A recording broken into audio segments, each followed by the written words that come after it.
बाद तुम यहाँ काम पर मत आना और अभी अपने बच्चों को लेकर यहाँ से निकल जाओ। सरिता बहुत रोई, गिड़गिड़ाई, लेकिन सुनीता ने उसकी एक न सुनी। अब सरिता के पास कोई काम नहीं था। घर की सारी जिम्मेदारी मोहन पर आ गई। एक दिन घर में खाने के लिए कुछ भी नहीं बचा था। सरिता चिंतित होकर बोली, एक शांत गांव और आने वाली गर्मी। भारत के एक छोटे से गांव सूरजपुर में हर तरफ हरियाली थी। सुबह सुबह पक्षियों की आवाज, ठंडी हवा और खेतों की खुशबू से पूरा गांव महकता था। गांव में एक लड़का रहता था, करण। करण बहुत ही जिज्ञासु और थोड़ा शरारती भी था। उसे हर चीज को खुद अनुभव करके सीखने की आदत थी। उसका सबसे अच्छा दोस्त था नीतीश। एक दिन दोनों पेड़ के नीचे बैठे थे। नीतीश बोला, करण, आजकल बहुत गर्मी लगने लगी है। लगता है इस बार गर्मी बहुत तेज पड़ेगी।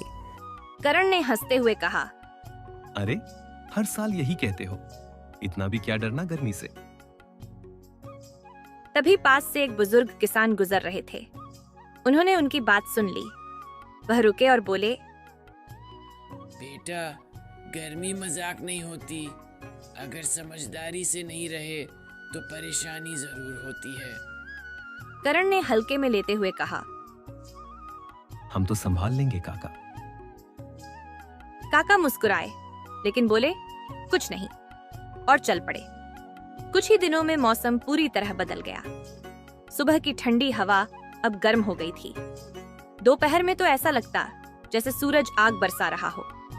गांव के लोग अब दोपहर में बाहर निकलना कम कर चुके थे। करण की मम्मी उसे समझाती, नीतीश, दोपहर में बाहर मत जाना, शरीर को आराम देना जरूरी है।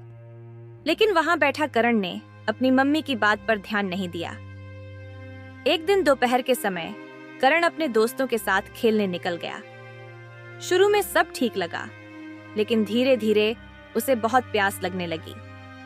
उसका सिर भारी होने लगा और वह थक गया। नीतीश ने कहा, करण, थोड़ी देर और खेलते हैं। लेकिन करण ने बोला धीमी स्वर में, नीतीश, मेरा हालत खराब हो रहा है। हमें घर चलना चाहिए। इतना सुनकर नीतीश और उसके दोस्त लोग निकल जाते हैं घर की ओर।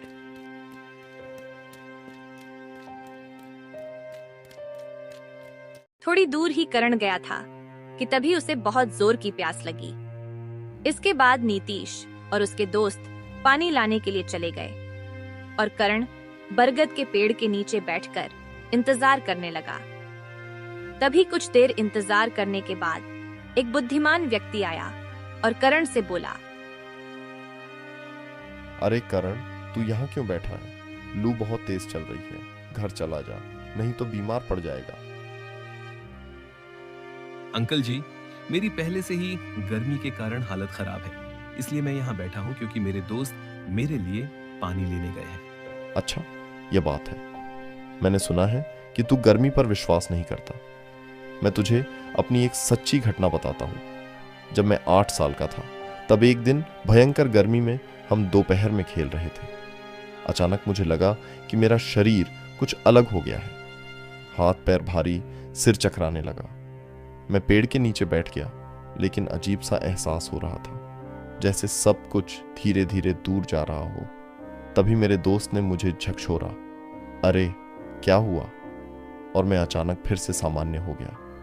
उस दिन समझ आया, गर्मी मजाक नहीं होती। इतना कहकर वे बात ही कर रहे थे कि तभी करण का दोस्त नीतीश पानी लेकर आ गया।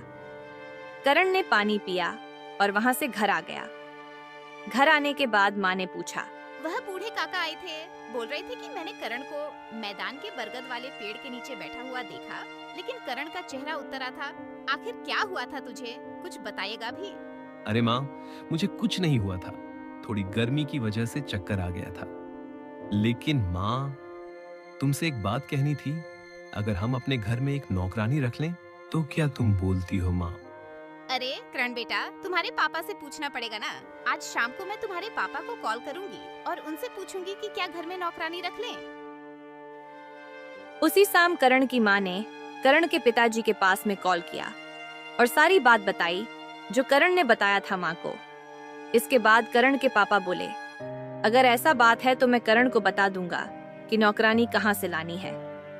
और कुछ दिन ही बीता। इसके बाद करण के पिता ने बता दिया। करण को गांव के बगल में एक गरीब किसान रहता है। उसकी पत्नी बाई की काम करती है। तुम जाकर उसको ले आना। अगले दिन करण और उसका दोस्त नीतीश निकल पड़े गांव के उसी छोर पर जहां वह गरीब फैमिली रहती थी। उस फैमिली में कुल 4 लोग थे। सरिता और मोहन नाम के पति पत्नी अपने 2 बच्चों रानी और गोलू के साथ एक छोटे से कच्चे घर में रहते थे।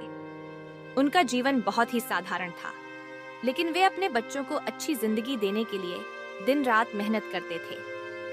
मोहन गांव के सेठ कैलाश प्रसाद के खेतों में मजदूरी करता था और उसकी पत्नी सरिता को भी बाई का काम मिल गया था। जब करण और नीतीश कैलाश के घर पहुंचे तो करण ने कहा, पापा ने मुझे भेजा है। क्या आप हमारे यहाँ बाई का काम करने आना चाहेंगी? अगर आप चाहें तो कल से ही आ सकती है। मैं अब चलता हूँ, कल जरूर आइएगा। एक दिन मोहन सोच रहा था, लेकिन इस साल गर्मी ने सारे रिकॉर्ड तोड़ दिए थे। तेज धूप, गर्म हवाएं और उमस भरी रातों ने गांव के लोगों का जीना मुश्किल कर दिया था। मोहन एक दिन काम पर जाते समय बोला, इतनी कड़ी धूप में काम करना बहुत मुश्किल हो गया है। घर से निकलते ही ऐसा लगता है जैसे आग बरस रही हो, लेकिन काम पर जाना तो पड़ेगा ही, नहीं तो सेठ नाराज हो जाएंगे। यह कहकर वह काम पर चला गया। रानी और गोलू गांव के सरकारी स्कूल में पढ़ते थे। सरिता रोज उन्हें स्कूल छोड़कर अपने काम पर जाती थी। जिस घर में सरिता काम करती थी, वहां मालिक राजेश बाबू और उनकी पत्नी सुनीता अपने बेटे करण के साथ रहते थे। करण का एक बहुत अच्छा दोस्त भी था, जिसका नाम नीतीश था, जो अक्सर उसके घर आता जाता रहता था। एक दिन सुबह सुबह सुनीता ने सरिता से कहा, अरे सरिता, आज जल्दी जल्दी सारे काम खत्म कर लो। आज मेरे बेटे करण का बर्थडे पार्टी है, मेहमान आने वाले हैं, इसीलिए 4 बजे तक सब कुछ तैयार हो जाना चाहिए। और हाँ, उसके बाद तुम घर सजाने में भी मेरी मदद करोगी। सरिता ने सिर हिलाते हुए कहा, जी मालकिन, मैं सब काम समय से पूरा कर दूंगी। सरिता ने पूरे मन लगाकर काम किया। झाड़ू पोंछा, बर्तन, खाना बनाना, सब कुछ जल्दी जल्दी निपटाया। इसके बाद उसने सुनीता के साथ मिलकर पूरे घर को रंग बिरंगे गुब्बारों, लाइटों और सजावट से सजा दिया। शाम होते होते घर एकदम चमकने लगा। काम खत्म होने के बाद सरिता बोली, मालकिन, अब मैं घर जाऊं? लेकिन सुनीता बोली, हाँ, लेकिन शाम 7 बजे अपने बच्चों के साथ पार्टी में जरूर आना, मुझे थोड़ी मदद भी चाहिए होगी। सरिता ने हामी भर दी और घर चली गई।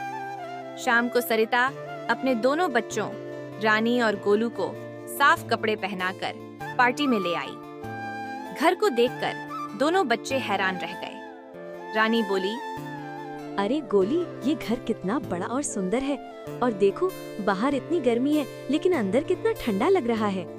इतने में करण वहाँ आ गया और मुस्कुराते हुए बोला, हमारे घर में हर कमरे में एसी लगा हुआ है, इसलिए यहाँ ठंडक है।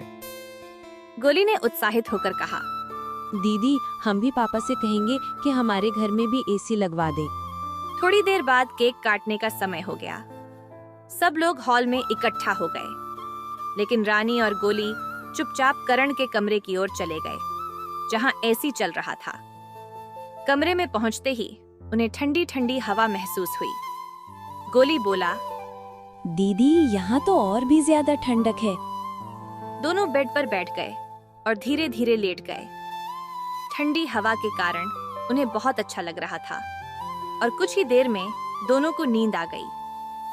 करीब 15 मिनट बाद करण का दोस्त नीतीश कमरे में आया। उसने देखा कि दोनों बच्चे बेड पर सो रहे हैं। वह जोर से बोला, अरे ये कौन है? उसकी आवाज सुनकर सुनीता भी वहां आ गई। जैसे ही उसने दोनों बच्चों को अपने बेटे के बेड पर देखा, वह गुस्से से भर गई।